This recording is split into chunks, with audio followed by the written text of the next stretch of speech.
From the roar of the crowd to the roar of the engines, this is Pit Pass, Pennsylvania's racing show.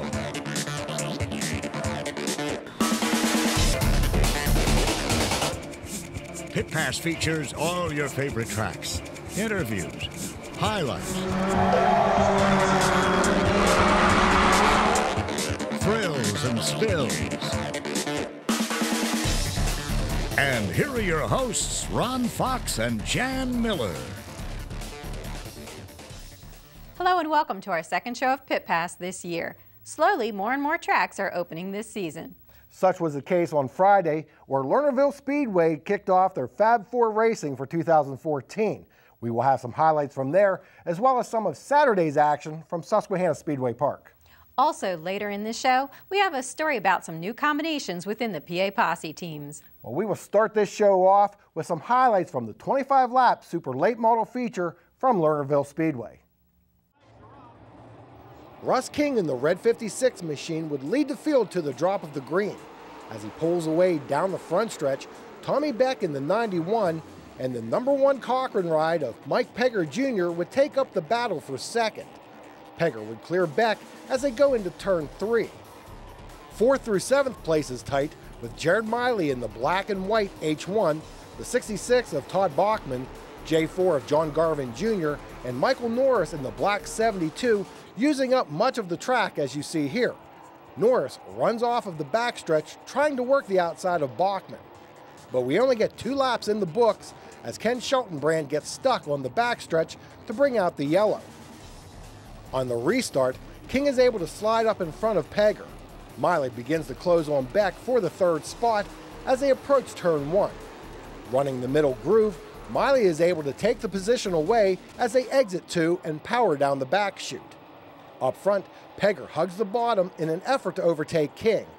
Off of turn 4 he closes, yet King pulls away and Miley gains on Pegger as they head into turn 1. Garvin takes 4th from Beck. With 7 laps down, Sam Eichelberger brings out the yellow as he slows on the front stretch. Miley appeared to have a strong car, having worked his way up from the 7th starting position to sit in 3rd as we go back to green flag racing. He works the lower groove behind Pegger as they get back up to speed, but falls back into a battle with Garvin. Pegger continues to run low through the turns in an effort to overtake the leader, yet can't close on King. Over the next few laps, King pulls away from Pegger until encountering cars at the tail of the field, allowing Pegger to close on the 56. But that's when another caution comes out. It would appear that Bachman and the 03 of Doug Eck have a difference of opinion on what caused them to get turned around on the front stretch. Things look normal on the lap 15 restart. Oh, but the next 2 laps would get very interesting. This time, Pegger is able to keep pace with King. Exiting turn 2, King is able to pull away slightly from Pegger. Then Pegger rockets through turns 3 and 4. He pulls a slide job on King, who gets into the back of the #1 Cochran machine. Pegger takes over the lead, while King tries his hand at running the bottom of turns 1 and 2. The 56 falls in line down the backstretch. Then in a reverse of the previous lap, King tries a slide job on Pegger exiting turn 4. There is contact, which slows Pegger. This opens the door for Miley to squeeze inside of the #1 machine. Miley takes the 2nd spot, leaving Pegger to deal with Garvin. They are fairly even down the backstretch as they go through 3 and 4. But Garvin bobbles exiting 4, and Pegger takes advantage to secure the 3rd position as they head into turns 1 and 2. On the final lap, Pegger and Miley duke it out for 2nd, but it would be Russ King taking the checkers. Russ, congratulations on the win. Now, you got Pegger on that 1 restart, but he stayed with you and it got a little physical in that 2nd one and last one. Yeah, I mean, I thought I had my cousin Snake, my crew guy there, helping me out in the stands, kind of showing me with the hand signals how far in it. And it seemed like under a green flag run, we'd get rolling and pull a couple cars. He was showing me I had 2 or 3 cars, but them restarts were killing me. And them restarts, you're vulnerable to the guys doing slide jobs and stuff. And he kind of threw one and he wasn't clear, and I let him go. And then the next end, I did the same thing, you know. And obviously, I wasn't clear either. But me and Mike were good friends, you know, on and off the racetrack. And know, we're just both out there trying to win, you know, and I talked to him after, and he's good, and it's just guys trying to win. Now, how was the track here tonight? Looked maybe a little rough off of 4? It did. It pulled up a little bit, but it was slippery, that's for sure. And usually that's a condition we struggle in. And starting up front definitely helped us tonight. Like I said, Alex and Jared Miley, they've been in class of this place the last couple years. So it's one of them deals. We got a break starting in front of them tonight, and I know they got into the top 3 or 5 there or whatever, and they started 7th and 8th. And it's just going to be difficult to start behind them guys and beat them because they're definitely a class act.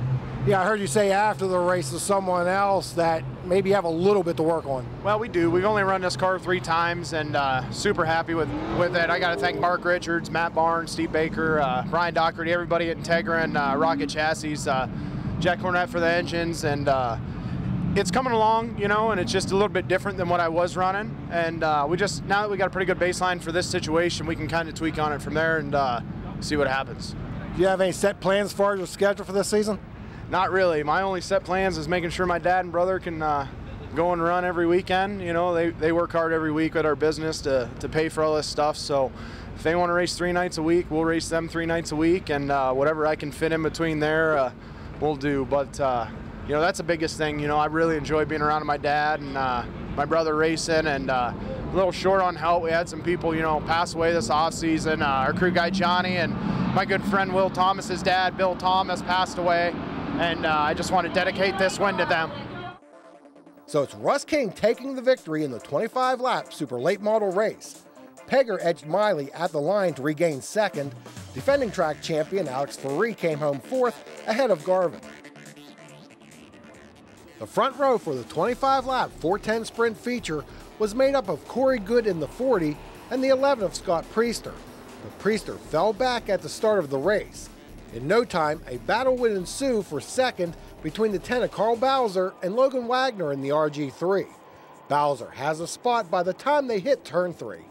Danny Holtgraver and the other number 10 sprinter started 8th, but quickly made his way towards the front of the field. Here he works the inside of Wagner for 3rd place as they complete lap number 4. At the head of the pack, Bowser is reeling in Good's number 40. Good darts low through 3 and 4, but Bowser rides the cushion. Coming off of turn 4, Bowser closes on Good and takes the lead by the time they exit turn 2. Holtgraver would eventually move up to 2nd and work underneath Bowser through 3 and 4 to take the lead as they completed lap 12. A caution bunched the field on lap 17, yet the 2 number 10 sprinters continued to pace the field. Running 3rd was Wagner, a 2nd-generation driver who had just moved up to the 410s after great success in the 305 ranks. And if the RG3 number sounds familiar, that's the number that his car owner Bob Southey used during his late model racing career.